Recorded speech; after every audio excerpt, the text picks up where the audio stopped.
se não interfere. Então, eu vou dar um momento para estar te apresentando, né, irmã Patrícia, para quem não te conhece. Tem algumas pessoas que, né, acho que não te conhecem ainda. A gente está falando, senão eu vou falando mais. Então, eu sou a Patrícia, eu gosto muito de me denominar terapeuta cristã, é uma identidade que eu assumi e isso tem me dado muita graça, porque o que significa ser terapeuta cristã? É colocar a palavra de Deus acima de qualquer pesquisa científica, qualquer ideologia política, enfim, acima no set terapêutico, em primeiro lugar, tá o que diz a Bíblia. E a partir daí a gente começa todo o nosso desenvolvimento profissional. Faço hoje uma graduação de psicologia, porque eu quero ter o meu lugar de fala, eu quero ter esse conhecimento científico, mas eu não quero ser psicóloga, né? Porque a psicologia é uma profissão que tem um conselho, tem um protocolo de atuação, e então eu não quero seguir esse protocolo. Então, mas eu faço a graduação de psicóloga porque me sentia assim direcionada por Deus para o conhecimento científico. E além disso, eu sou graduada já em letras português, sou graduada em pedagogia e tenho pós-graduações na área de especialização em saúde mental, de neuropsicopedagogia, gestão de conflitos e psicanálise. Então, aí são 4 pós-graduações que a gente desenvolveu ao longo do tempo. E de experiência clínica, estamos aí completando 4 anos de consultório, né? E tem sido muito, muito gratificante. Eu tenho pacientes que estão comigo já há longa data no processo da análise e eu consigo ver assim o crescimento. Isso me deixa muito feliz, muito satisfeita com o profissional. E tenho feito inúmeros cursos, Sandra, para trabalhar assim na questão dos transtornos, da questão de abusos, N formações nessa área. Porque eu acho assim, né? A partir do momento que a gente se identifica como uma terapeuta cristã, isso já me traz a responsabilidade de oferecer o melhor para o Senhor, que né, eu estou representando este nome. Então a gente tem buscado um aperfeiçoamento, e eu sei que eu falo com uma colega que também é fissurada em cursos, em formações, eu sei que me entende perfeitamente, né? Se eu não estou fazendo um curso ou uma formação, eu já me sinto, tipo, tá faltando alguma coisa na minha vida. Tô E eu sei que parada, tô contigo desatualizada, também, preciso me atualizar.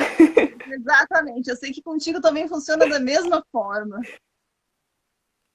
É, tem que dar até uma parada, uma respirada, né, irmã Patrícia, de vez em quando.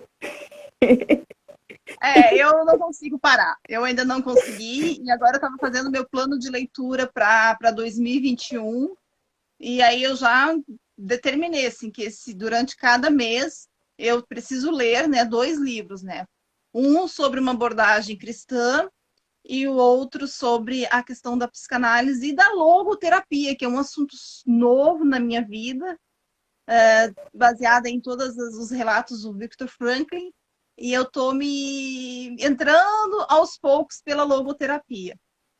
Então a gente tem aí uma boa caminhada e com certeza muito e um caminho pela frente ainda bem, bem longo, se Deus quiser. Benção. Pra quem não sabe, né, a irmã Patrícia aqui do meu coração, nós congregamos no mesmo ministério e ela é minha terapeuta também, né? Eu tô meio fugida dela, né? Não vou falar muito que eu tô meio fugida, mas eu tô fugida. Só que ela faz o meu acompanhamento, né? Até um dia eu quero ver se tu vem falar sobre a importância da terapia. Isso é uma outra coisa que apareceu. Mas isso é um outro tópico, né? Então aproveitar, né, que o pessoal já tá entrando bastante gente. Uma Patrícia, uma das coisas que apareceu bastante foi a questão de como que é o desenvolvimento da criança que tem a presença da figura paterna e como que é o desenvolvimento da criança que não tem, né, essa presença da figura paterna. Tem muita diferença, não tem muita diferença, é igual, não sei o que a tua tua visão, assim, enquanto terapeuta ao longo do tempo, o que que dá para dizer sobre isso? Quando tu me lançou esse convite, eu já comecei a fazer as minhas releituras, fazer algumas pesquisas, então eu fiz algumas anotações, né? Então, quem está nos acompanhando ou irá assistir depois, não reparem que eu vou ficar olhando aqui para as minhas anotações. E sim, Sandra, a gente tem uma diferença bem significativa, tá? E todas as vozes que eu trarei aqui, eu farei referência adequada, porque temos muita base científica sobre isso, tá? Uhum, Então, a gente não fala, por exemplo, na presença do pai, a gente usa a expressão da figura paterna, porque nem sempre quem faz essa presença é o pai que houve lá na fecundação do encontro com a mãe, né? Mas há alguém na vida dessa criança que tem essa função atribuída. Aí seja um vô, um tio, um padrasto, enfim, alguém que vai executar, então, a posição da figura paterna. Mas, quando nós pensamos em família, e aí eu não sei se o público que irá nos assistir, se são cristãos ou não, nós pensamos em família na estrutura tradicional, né? Do pai, da mãe, dos filhos, pai e mãe, que também são gerados por pai e mãe, enfim, de avós, de uma família nesse formato que nós conhecemos. Então, quando eu me direcionar à família, eu vou estar lidando com essa família tradicional. Não reconheço uma outra forma, não posso, como cristã, reconhecer uma outra forma, apesar de hoje a gente saber que há inúmeras formações de família. Bom, mas voltando, quando nós temos uma criança que desde sempre teve a presença dessa figura paterna, nós temos aí uma criança que sabe lidar com os desafios. E aí eu quero trazer a voz do John Gottman. Ele é um pesquisador, né, um cientista da área da psicologia. E o que ele fala? Que quando os filhos e os pais são próximos, esse filho, ele é um filho próspero, ele se expressa melhor, ele sabe se posicionar, sabe se proteger dos perigos da vida, e além de ter uma maior empatia. Quando não há a proximidade dessa figura paterna na educação dessa criança, ela nasce sem proteção, direção e limites. E aí abarca com todo o prejuízo que é uma pessoa que viveu, né, sem proteção, direção e limites, que mais adiante a gente volta neste assunto. Então, uhum, há sim uma diferença, né? Tanto na saúde mental, na saúde emocional e na saúde espiritual dessa criança, quando tem ou não a presença dessa figura paterna. Há uma outra pesquisa também que tem aqui no site da Veja Saúde, que diz assim, ó, que as crianças que são ignoradas pelos seus pais, eles são tão afetados. E aí é uma pesquisa com mais de 5.000 crianças entre 4 e 5 anos, que elas sofrem por essa negligência, que elas acabam lidando então com sobrepeso e obesidade, tá? Tanto na uhum. infância quanto na adolescência. E nas meninas, quando elas são ignoradas pelos pais, o que que acontece? Há uma antecipação na menstruação, na menarca dessas meninas.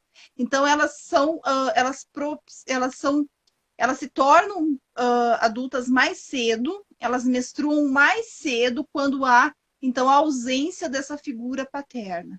Olha só que interessante. Há Quantas então uma mudanças, né? discussão gigante na vida das crianças quando essa ordem de estrutura de família ela não é obedecida, digamos assim.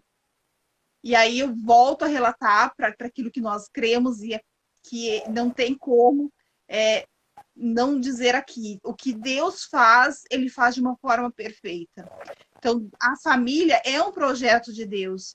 E quando a gente segue essa estrutura, as coisas fluem de forma adequada, né? O curso da vida funciona de forma adequada. Quando isso não é seguido, nós lidamos aí com diversos prejuízos. Um outro ponto que apareceu, e acho que acaba entrando nisso que tu acabou de relatar, foi a questão da relação dessa figura paterna, né? Da pessoa que vai estar exercendo a sua função, interferir nos relacionamentos, então, interpessoais na adolescência, na idade adulta, então tem a ver também com isso, né? Na forma como vai estar se construindo essa identidade dessa criança. Se biologicamente algumas coisas já são antecipadas, dá para entender que se pulam etapas, irmã Patrícia, por conta desse conflito, é alguma coisa assim? Alguma etapa é pulada e aí, em vez de viver a infância bem, a adolescência pula direto para lá a puberdade? Eu não diria que nós pulamos etapas, mas eu dizia que há uma disfunção, Uhum. né? É tanto emocional quanto fisiológica, quanto espiritual. Há uma disfunção. Pular etapas não seria bem a expressão correta. Tem um outro experimento, Sandro, da psicologia social, que quando uma criança ela não tem esse referencial paterno, ela se aproxima de grupos de referência para receber, então, esses mecanismos que ela não teve do pai, dessa figura paterna. Então, ela se aproxima de outros grupos para receber isso, que é a questão da segurança, da proteção, a questão do desbravamento.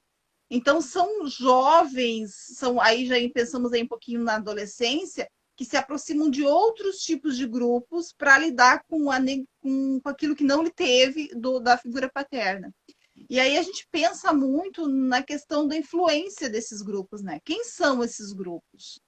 Uhum. Na grande maioria, a gente está lidando aí com uma estatística de jovens de adolescentes, né, crianças, adolescentes que vão aí para grupos de risco, né? Aí vão para daquelas pessoas maiores que lidam com drogas, que tem ali olham as pessoas tendo que trabalhar mais cedo, então vão para grupos de risco. Mas há uma pequena parte que vão aí para a igreja e na igreja são adotados pela sua liderança, tanto na liderança dos adolescentes como na liderança dos jovens.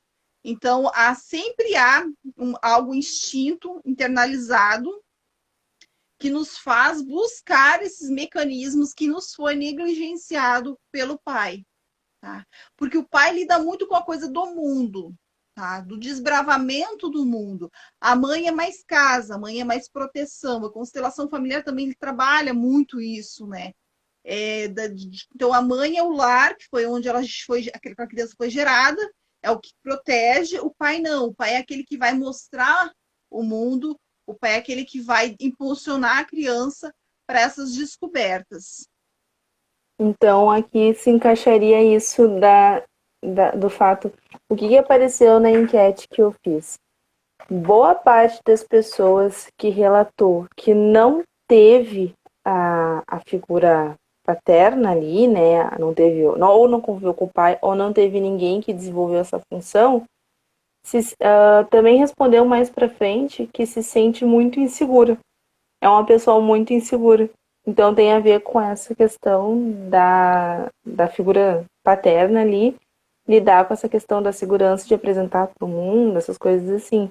Seria por isso que a pessoa desenvolve essa insegurança com ela mesma. Tem a ver isso com a autoestima também, com a autoimagem? Com certeza. Aí a gente volta lá naquilo que nós falamos antes, né? Dos 3 prejuízos de não termos, então, essa figura paterna, né? Que é o prejuízo de proteção. Então, a pessoa sempre se sente deslocada, se sente insegura, insatisfeita. É o prejuízo da direção. Daí tem muito a ver com a minha identidade, né? Porque onde que eu quero chegar se eu não sei quem eu sou? Então, tem muito a ver com a minha formação de identidade, e aí eu me dou a mim um valor menor, eu atribuo a mim valores menores, e aí eu falo da insatisfação da autoimagem, da questão da autoestima baixa, e também tem o problema dos limites, né? Então, eu sou aquela pessoa que geralmente não lido bem com autoridades, eu não lido bem com as regras, eu não lido bem com as ordens estabelecidas, e aí eu me visto, né, de uma audácia, mas não é aquela audácia de conquista, mas é aquela audácia de desafiar sempre. Eu sou uma pessoa desafiadora, extremamente mal educada, irreverente, e aí isso lida muito com a confiança que eu tenho em mim e nos outros, né? Então, é uma pessoa que tem sérios problemas dentro desse quadro daquilo que não foi estabelecido pela sua figura paterna. Entendi. Outra coisa, assim, que apareceu bastante. Ai, me deu um branco aqui agora. Tava lendo e fiquei perdido nas minhas perguntas. Foi da insegurança. Tá, tá. Porque tem uma pergunta aqui que é mais pro final e eu não quero falar dessa agora. E ainda tentando me lembrar do que o pessoal me perguntou, falou sobre. Então a gente falou sobre a questão da insegurança, a questão da identidade, a relação com os outros, os relacionamentos interpessoais, né, que tu já está explicando. E acho que era isso. Agora é a última, seria a última pergunta que o pessoal me deixou sobre o relacionamento com Deus, né?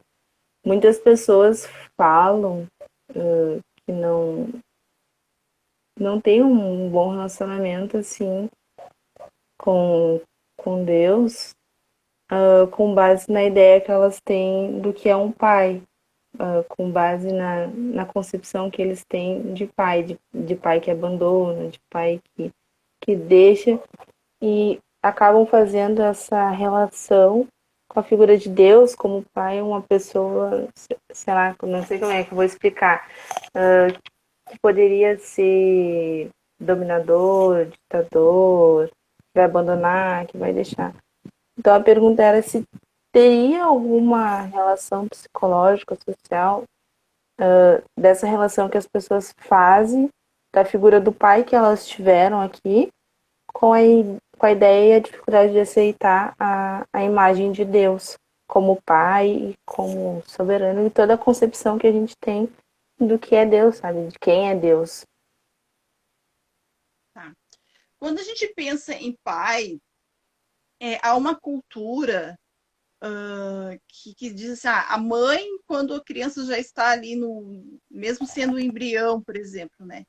Ela já se sente mãe, meio que a mãe, a mulher já nasce com esse instinto materno, né? Só que a gente tem tido aí nos últimos 10 anos muitas pesquisas científicas trabalhando assim a relação do pai. E aí a gente fala desse pai biológico, né? E aí eu encontrei um dado muito interessante, que foi algo que eu aprendi, né, novo através desse teu convite, que é o seguinte: os homens, eles também passam pelo processo de se tornarem pai. Você sabia que no processo ali, durante o tempo da gestação, há também uma mudança hormonal ao longo da gravidez no homem? Então, para você ter uma ideia, Sandra, diminui a testosterona, tá? Que é o hormônio da agressividade, e aumenta a ocitocina, que é o hormônio do amor. Então, o homem também se prepara para ser pai. Ele passa pela gestação junto com a mulher. Por que Olha que isso é importante? interessante. Porque os homens geralmente acham, eu só vou ser o pai dessa criança quando eu pegar o bebê lá no na hora do parto. Não. A partir do momento que veio a ideia, assim, de estou grávida.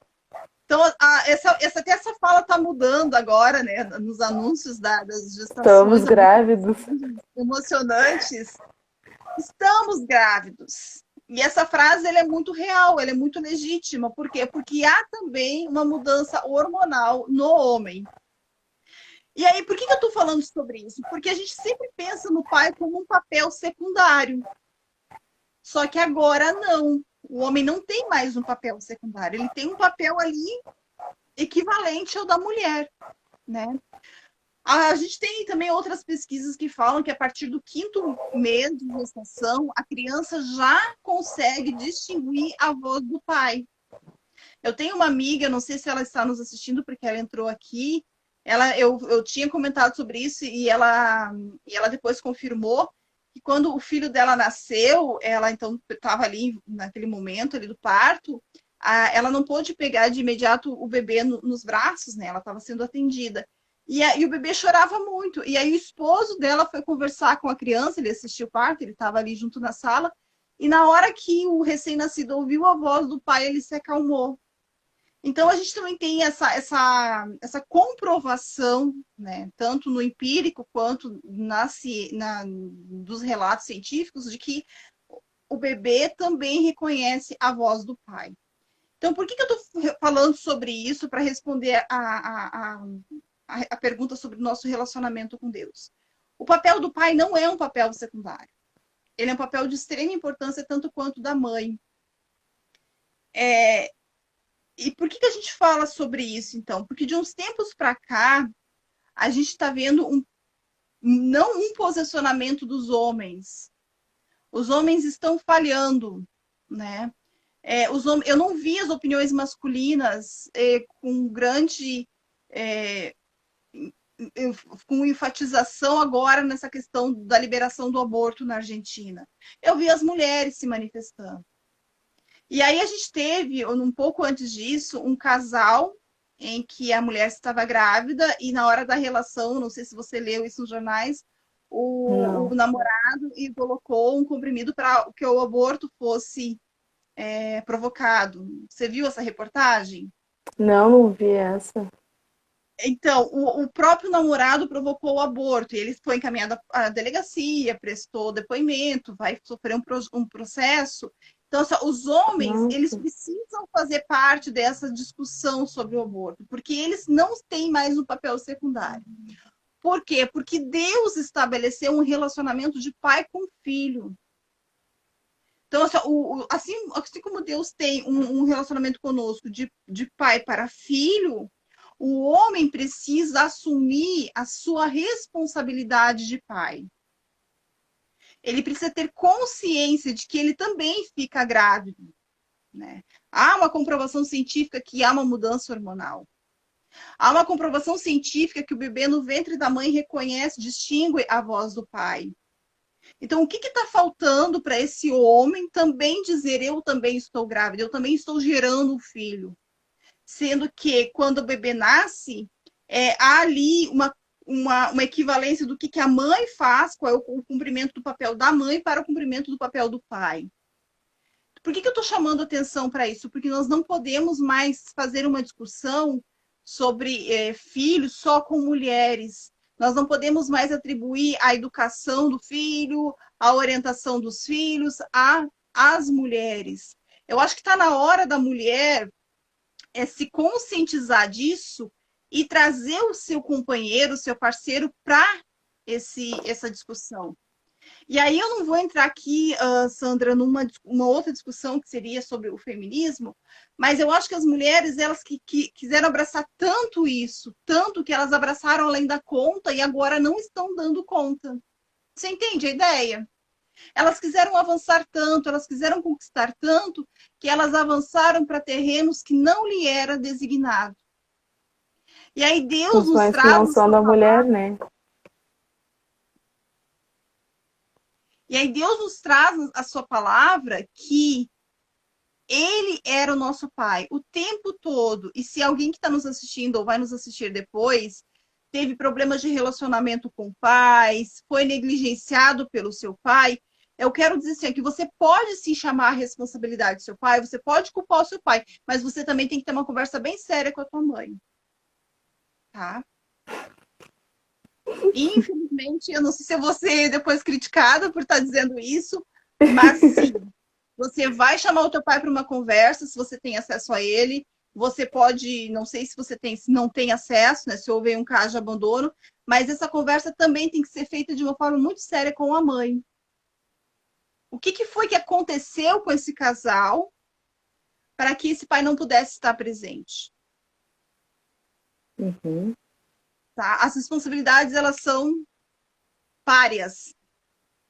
E aí nós Uma temos, e aí para não exclui a outra, né? A mãe não não, é única, nem o pai. A mãe não substitui o pai não substitui a mãe. e nunca irá substituir. Nunca. A mãe pode ser a mulher mais extraordinária do mundo, né? Mas ela nunca vai ser o pai. Ela pode ser a guerreira, ela pode ser a pessoa que trabalha, a pessoa que educa, a pessoa... eu reconheço e reconheço muito o que as mulheres vêm passando na nossa sociedade e no que elas têm que dar conta e se prestar. Eu reconheço tudo isso. Eu trabalho com essas mulheres, eu atendo essas mulheres. Mas por mais que ela faça, ela nunca vai ser o pai. E esse lugar de pai, ele precisa ser ocupado pelo pai. Ah, mas, por exemplo, casos, por exemplo, que, mas no dia que eu fiquei grávida, o homem morreu, né? Ah, no dia que eu fiquei grávida, ele desapareceu. Mas o lugar dele tá ali. Vazio ou preenchido, tá ali. E a mulher nunca dará conta. E para quem tem problemas com pais, Sandra, eu recomendo a leitura do Evangelho de João, que é o que mais fala sobre paternidade. E aí, Cristo vem ali no João 16:32, dizendo assim: ó, eu não estou sozinho, porque o Pai está comigo. Em João 14:18, Cristo nos fala assim: eu não vos deixarei órfãos, mas eu voltarei para vós. O Pai Nosso começa dizendo, né, com aquela oração do Pai Nosso que estás no céu. Ele dá uma localidade, ele dá um endereço desse Pai que existe, que é real e que ocupa o seu lugar. O próprio salmista, né, no Salmo 27:10 diz: ainda que meu pai e minha mãe me desamparem, o Senhor me acolherá. Então, assim, o único que pode substituir um pai ou uma mãe é Deus. Meu Deus. É Deus. E Tem aí você ainda perguntou, né? também. Ainda tem Isaías, né? Ainda que a mamãe se esqueça, né, do seu filho, o Senhor não. São vários versículos que falam sobre essa relação de Deus conosco, né, com a gente, onde ainda que os nossos pais nos abandonem, tanto o pai quanto a mãe, né, isso eu falo de forma geral quando eu digo pais, para ambos eu estou me referindo, Deus é a saída para essa situação, né. Mas por isso que eu queria que tu falasse sobre isso, trazendo um olhar de uma terapeuta cristã. Eu sempre falo, sempre acabo batendo nessas coisas, né? Como tu disse, irmã Patrícia, não posso pegar e me posicionar de uma maneira diferente, às vezes. Não posso trazer alguém aqui no meu perfil, eu sendo cristã, com a posição que eu tomei, né? Quando eu aceitei Jesus, tá? Trazer uma psicóloga que vai pegar e falar tudo ao contrário do que eu acredito. Não seria coerente, né? Eu estaria sendo, no mínimo, hipócrita, né? Que nem a questão das famílias. Também não reconheço outras formas, né? A família que eu reconheço enquanto cristã é a família tradicional, o pai, a mãe e os filhos, né? Então, precisava de uma fala de uma pessoa que, então, fosse coerente com a minha crença, né? Com as formas, com as coisas que eu acredito, com as coisas que eu me comprometi perante Deus e como vou me posicionar diante da sociedade. E Mas Sandra, Oi. eu sei que você é uma acadêmica e uma pesquisadora, né? Mas a gente pode pesquisar, a gente pode ler muito sobre psicologia social, a gente pode estudar psicanálise. Aí tem já pesquisas, né, falando dessas outras formações de família, e os resultados não são bons. Nós não podemos cair nas mentiras midiáticas, né? De que essas crianças que são adotadas por casais homossexuais, como é que elas vão ser no futuro? A gente ainda não tem resultados palpáveis sobre isso, mas o que a gente tem até agora são dados que não afirmam o discurso de que está tudo bem, né? Você busque, pesquise, nos desafie, faça perguntas, participe, tanto no meu Instagram quanto no Instagram da Sandra, Mas o que a gente tem visto até hoje, tanto na psicologia social, quanto na neuropsicologia, quanto na psicanálise, é que mesmo nessa família tradicional, ainda nós temos, quando sai daquilo previamente estabelecido, dá uma disfunção. Que é isso que a gente Dá está uma falando da disfunção. questão da figura paterna, né? Faltou a Da figura paterna, a maionese já mãe que começa a aceita o desandar. pai, tá? Da mãe que aceita o pai, da mãe que permite que o pai seja o pai, da mãe que não pratica alienação parental. Então, assim, ó, o filho não pode arcar com as consequências da escolha da mãe. Não pode. Então, essa mãe ela tem que ter já que ela escolheu, já que ela tomou a decisão, já que ela grita muito, né? Meu corpo, minhas regras, ela tem que arcar, então, com os resultados disso. Não tem como ser diferente. As pesquisas mostram, A, né? a irmã Rosane Bottini colocou aqui que a paternidade divina vem curar uma possível paternidade abusiva de quem devia proteger, né? E acaba abusando. E, e esse assunto, né, sobre família, ele é tão amplo, né? Nem dessas novas formações, né, que a sociedade tem apresentado, né, de família, essa ideia de transgênero e tal. A própria teoria de transgênero mostra que é um fracasso isso, né? Mas são assuntos amplos, né, que teria que ser em um outro momento para debater só isso, só sobre os aspectos psicológicos, biológicos e o impacto que isso traz na identidade da pessoa, que aí já foge um pouquinho, né, do que a gente está falando. Mas, irmã Patrícia, tu já deixou aqui uma dica de leitura para as pessoas, né, que têm problemas de relacionamentos com seus pais, que seria ler o livro de João, que vai estar trazendo, né, a irmã Rosânia acabou contribuindo aqui sobre paternidade divina, né, que vai estar, então, trabalhando esse lado espiritual, essa parte espiritual, né, a identidade da pessoa nesse lado espiritual. E teria alguma indicação de livro, além do livro de João, alguma outra leitura que tu indica para esse tipo de pessoa? Porque vai ficar gravado, né? Depois o pessoal vai poder ver isso, né? E aí, não sei se teria mais alguma dica de leitura. Perguntaram para Freud, né? Qual que foi o livro mais que ele mais gostou de escrever, o livro mais bonito das escritas dele. E ele falou que foi Leonardo da Vinci, né? Uma lembrança de sua infância. Nesse livro, ele faz uma afirmação extremamente importante, né? Ele diz que a maioria dos seres humanos, tanto hoje, nos tempos modernos, quanto nos mais primitivos, ele tem a necessidade de se apoiar numa autoridade expressa.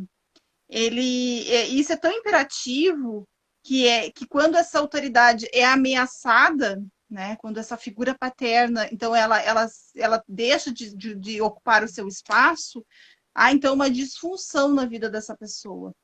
Então, essa questão da orfandade, que muitos se sentem órfãos, tem um lugar vazio, é um assunto muito sério, porque além de trazer prejuízo, disfunção, e isso não muda através dos tempos. Isso também nos prejudica no nosso relacionamento com Deus. E aí eu recomendo, né, que leiam o Evangelho de João. Tem um outro livro muito bom que eu até procurei na minha estante, mas eu acabei não achando. E é assim, né? Quando a gente precisa, a gente não acha. Que é a paternidade espiritual. Né? Nós temos um relato bíblico, né, de Ana, que ela orava e dizia assim: dai-me filho, senão eu morro, né? Só que nós precisamos entender da paternidade espiritual. Então, eu não sei se todas aquelas que nos escutam terão filhos, gerarão filhos biologicamente, mas você pode ser uma figura espiritual na vida de alguém, né? Mãe espiritual, pai espiritual, para que essa pessoa venha entender um relacionamento com Deus. E Sandra, você tinha perguntado, né, sobre o que nos dificulta o nosso relacionamento com Deus. Até nós termos um encontro com Deus, nós temos diversas barreiras. Mas a partir do momento que nós temos um encontro verdadeiro com Cristo, nós saímos desse encontro mudados. Então, nós não somos mais órfãos. Nossas feridas são curadas, nós somos libertos de todos os nossos complexos. E Deus, então, ele nos restaura. E o fato de eu não ter tido um pai ou uma mãe não impede que eu seja um pai ou uma mãe abençoada. Você não pode determinar para a tua vida essa herança que é maldita, digamos assim. Você tem que determinar que a partir do momento em que você teve encontro com Deus, você saberá sim ser uma mãe espiritual, uma mãe biológica abençoada, um pai biológico abençoado e um pai espiritual. Então eu recomendo aí, leiam Freud, né? Leonardo da Vinci, Uma Lembrança da Infância. A Criança é um livro que eu tenho em PDF, tá? Que fala também sobre a importância de ser criança e dentro dessa importância também de ter os meus provedores, tanto de amor quanto de segurança. E aí é o papel do pai que nos traz essa segurança. E leia muito, muito sobre a paternidade espiritual que está nos relatos bíblicos, né? Não tem como fugir disso. E faça terapia, né? Não fazer terapia nos impede de desfrutar com plenitude aquilo que Deus tem para as nossas vidas, né? Então a gente tem uma dificuldades, barreiras, e aí na terapia a gente começa a reconhecer essas barreiras, né? Muitos filhos também se decepcionam com os seus pais e aí determinam que essa paternidade não é boa, sendo que o pai sempre esteve presente, sempre esteve no lar. Então a gente há diversas formas aí de não alinhar essa paternidade. E a terapia ajuda Sabia que tinha uma coisa, lembrei, agora que tu falou isso, lembrei que tinha mais uma coisa. Apareceu bastante também isso, que era o que eu não estava conseguindo me lembrar, das pessoas que relataram, né, que tinham, teve os que relataram que não tiveram a figura paterna, mas tiveram as pessoas que relataram que tiveram a presença da figura paterna, porém o relacionamento era ruim, que aí se encaixa nisso. E também responderam da mesma forma. Mesmo tendo, eu achei muito interessante isso. Porque ficou bem meio a meio as respostas. 50% teve, 50% não teve, porém 80% disse que era insegura.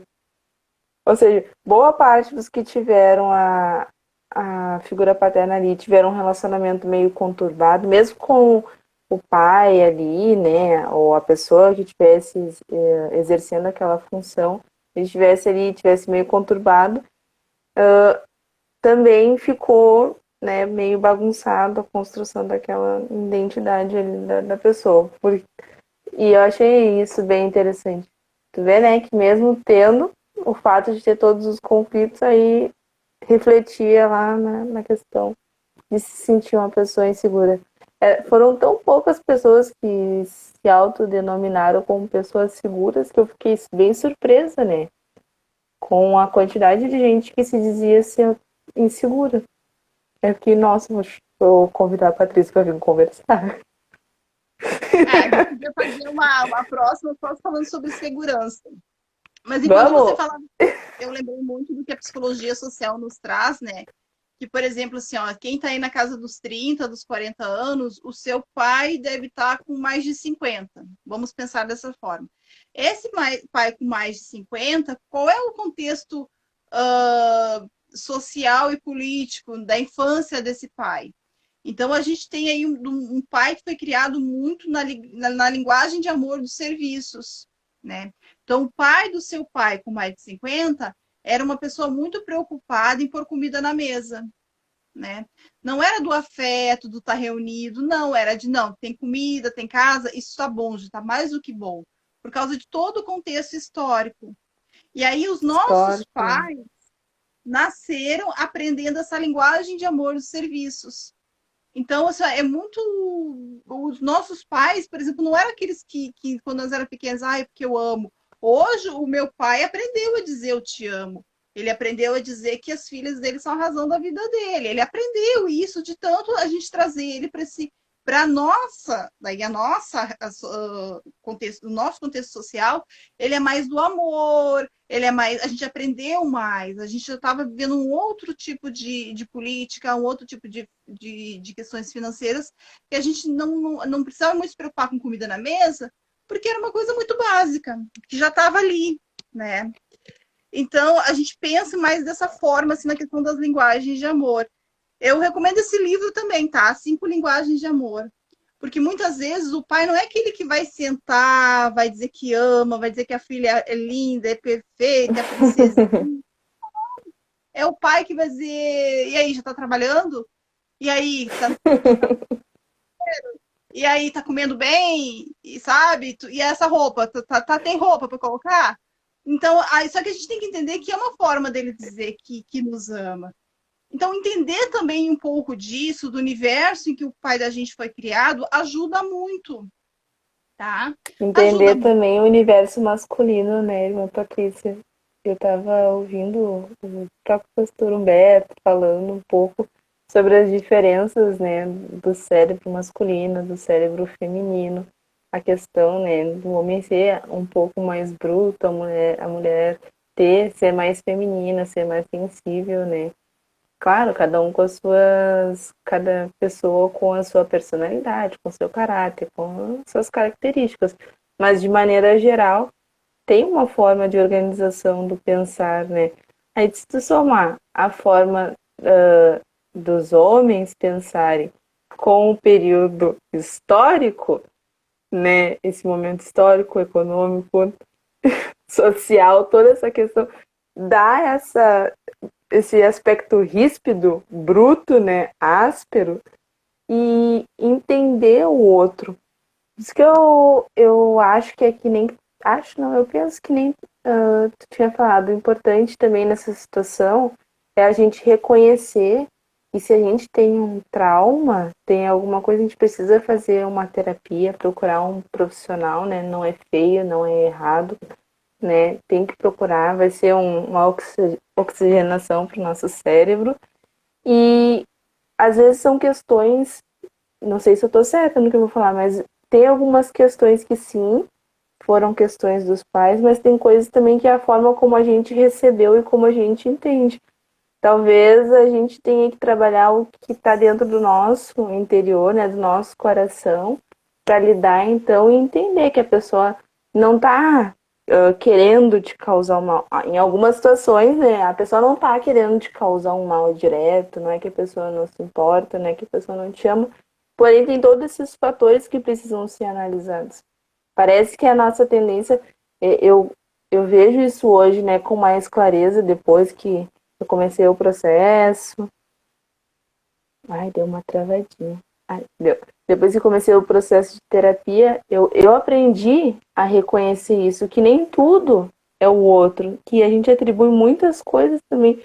E parece que a gente tenta sempre tirar a nossa culpa das coisas, tirar o que nos afeta e ver que nem sempre é só outra pessoa. Tem coisas que nós é que temos que mudar, nós que temos que aprender a ver, né, a analisar, a compreender. Porque as pessoas não são robôs, né? As pessoas também têm seus traumas e a gente precisa aprender a respeitar isso. Cada um tem uma história, né? E a gente tem que aprender a respeitar a história das outras pessoas. Lógico, cuidando da nossa saúde mental, né? Então, vamos pensar em padrões, em modelos assim de pai. Então, a gente tem aquele pai que está em casa, está presente, que é um pai bom, né? Vamos pensar nas linguagens de amor desse pai e vamos conversar com esse pai, quem tem oportunidade, pede para ele contar histórias da infância. Eu não sei se aconteceu com você, Sandra, mas quando meu pai e meus tios se reúnem, eles começam a contar as histórias, eles dão risada. Só que assim, ó, eu fico parada de briga, de surras, do que eles aprontavam. Então a gente vem aí de uma vida que hoje não seria aceitável, sabe? Não É, seria aceitável, de extrema eu fico violência. assim quando eles começam a contar, meu Deus, vocês faziam isso. Exatamente, Por de isso que apanhar do apanhava, eu pai. penso comigo. Aí você fica assim, ó, a extrema violência que os nossos pais, nossos avós criaram os nossos pais, né? Então tem É bem. essa questão que dá para trabalhar. Agora, quando a gente fala assim, de pais ausentes, né? Dos filhos que não tiveram acesso a essa figura paterna, que foi negligente, que não houve ali a ocupação desse espaço. Bom, você tem que vir para a terapia para saber lidar com isso, lidar com essa ausência, aceitar, agradecer a vida, agradecer a ele, mesmo ele não estando ali frente a você, porque sem ele você não estaria aqui. Você renegando o teu pai, você está renegando 50% do que você é. Então, provavelmente, porque isso reflete na tua educação emocional, de autoestima, segurança. E você vai ter que aprender a lidar com esse desafio, tá? E agora vamos pensar numa outra posição também, que são os pais abusivos, né? Os pais que cometem abusos, tanto físico quanto psicológico, com seus filhos. E aí a gente fala dessa toxicidade, né? De que, olha, eu te agradeço, mas eu quero amar você, mas eu não preciso conviver com você, né? Ninguém é obrigado a conviver com um pai abusador. Então, tem como lidar com isso. Tem como entender, ressignificar toda essa violência. Por isso, então, que nesses três casos, a terapia sempre ajuda. E aí a gente está falando de pais humanos, pais que erram, pais que tiveram também prejuízos na sua criação, pais que não tiveram encontro com Deus. Então a gente fala de pais que tiveram falhas no seu caminho. E aí eu quero apresentar para vocês um pai que é perfeito. Porque só existe um que é perfeito, que é Deus. Nem pai, nem mãe, nem avó, nem tio, pode ser a pessoa mais maravilhosa que tenha passado o seu caminho. Essa pessoa tem falhas. Então, eu convido a você a se entregar a esse amor perfeito, a conhecer esse Deus que nunca vai te abandonar. É um Deus justo, é um Deus que irá te provar, sim, é um Deus que irá permitir que muitas vezes você passe por situações difíceis, mas é para que você venha aprender. É para que você venha ter uma maturidade emocional, espiritual e mental através dessas experiências. Então, não negligencie a você mesma, já que negligenciaram com você, não repita essa história com você mesma e vá ter um encontro com o Senhor. E aí você vai ver que no início vai doer, né? É como fazer terapia. No início dói, no início é difícil, no início você detesta a terapeuta, porque ela cutuca. Mas depois fica bom, depois melhora. E aí você já consegue ver de um outro ponto de vista. Então vá para o encontro com o Senhor, que eu tenho certeza que você não vai se arrepender. Vá para o encontro com o Senhor, você não vai se arrepender, e aproveita e já vá para o encontro com a terapeuta para ela ajudar no processo.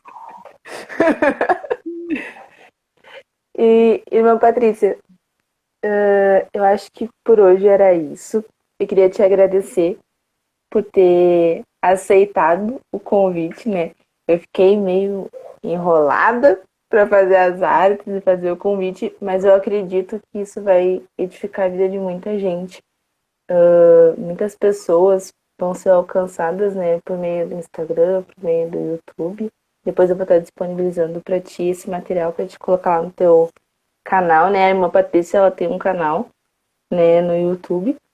E quem quiser também já aproveita para seguir, porque ela tem umas diquinhas, ela coloca umas coisas e tá sempre em lives, né? É uma aqui, uma lá, tá sempre sendo convidada. Vou querer mais lives contigo, irmã Patrícia, pra gente falar sobre insegurança, falar sobre o feminismo. Esse eu me apropriei bastante nos últimos tempos e é uma coisa que eu acho importante trazer, né? Principalmente para as irmãs que são cristãs, né? Não tem como ser feminista e cristã e eu posso provar para vocês por quê. Eu Então, sei que tem um público que não vai gostar, mas aí esse público procura aquilo que quer ouvir, né? A gente está com tantas coisas na internet, eu acho que se você quer ser confortado, você procura aquilo que você quer ouvir. Você não é obrigado a nos assistir, né? Agora, se nos assista, se quiser nos assistir, venha com amor, venha com respeito, que a gente está sempre aberta ao diálogo. Sandra, para encerrar, então, quero te agradecer, tá? Amo os teus posts, tenho acompanhado bastante. Tu me estimulou até a pensar um pouquinho sobre temperamentos. Eu quero finalizar com esse versículo de João 14:18. Não vos deixarei órfãos, tá? Olha que promessa Eita. linda para sua vida. Não vos deixarei órfãos. Você não é órfão, tá? Que você possa deixar essa palavra confortar o teu coração nessa noite, independente da tua experiência que você teve aí com seu pai, você não é órfão. Tem um pai aí que está cuidando de você, está olhando para você e que te ama muito, tá bom? Olha que bênção, pessoal. Então a gente se vê na próxima. A gente vai conversando, né, Patrícia, para nós então alinhavarmos melhor essas nossas propostas, nossos projetos para 2021. Chegou bombando, cheio de coisa, e a minha cabeça fica assim, às vezes eu tô dando uma organizada ainda nas coisas, mas eu tenho certeza que a tua visão enquanto terapeuta vai contribuir para muita coisa e eu gostaria de poder contar, né, com a tua presença aqui, com a tua companhia, para a gente estar trocando umas ideias. E quero agradecer a todo mundo que assistiu até aqui. Obrigada, pessoal, que vocês possam estar compartilhando esse conteúdo para edificar, né, a vida de mais outras pessoas, para que mais pessoas tenham acesso, né, a esse conteúdo. E se alguém tiver uma ferida, né, aí fechada, que possa ser curado por meio dessas dicas que a irmã Patrícia trouxe. Eu sei que é um tema que mexe com muita gente, exatamente por conta essa questão social dos homens não ainda não compreenderem o papel deles nessa gestação e às vezes também de relacionamentos que terminam de uma maneira, né, conturbada, de ter essa alienação como é paternal? Parental. Parental, alienação parental. E é isso, né, pessoal? Beijão, obrigada e até a próxima, meu povo. Tchau, gente.